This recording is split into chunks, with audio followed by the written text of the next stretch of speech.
All right, so when we're setting up our two-piece valley, we'll do the following steps.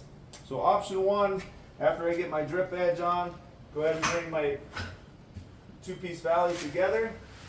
And then I can bring this down, make sure my entire width is overhanging a minimum 1 inch. And I can go ahead and notch out that drip edge. Fasten with my washer screws every 2 feet on the outside. No fasteners in here.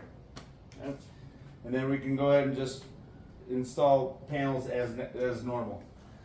The other option is going to be using our flat stock to make a valley extension. So you can just see putting a fold on this guy, water stop on either side. Now I can go ahead and put this on. If I'm going to use this, go ahead and grab your caulk gun.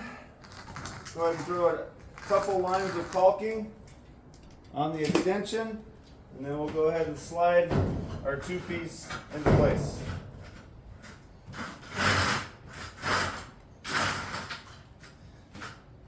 And then we can go ahead and install our valley pan with our washer and screws every 2 feet.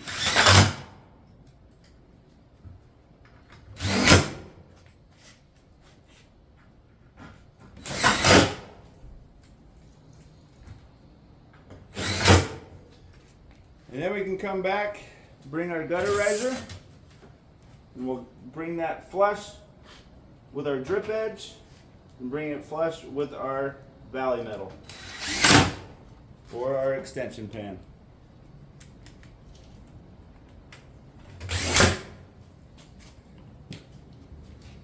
Now in treat areas, we recommend using our M-seal inside of our J-pan.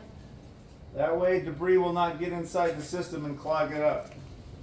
So we're just going to bring that inside that J-pan on either side. The entire length of my valley.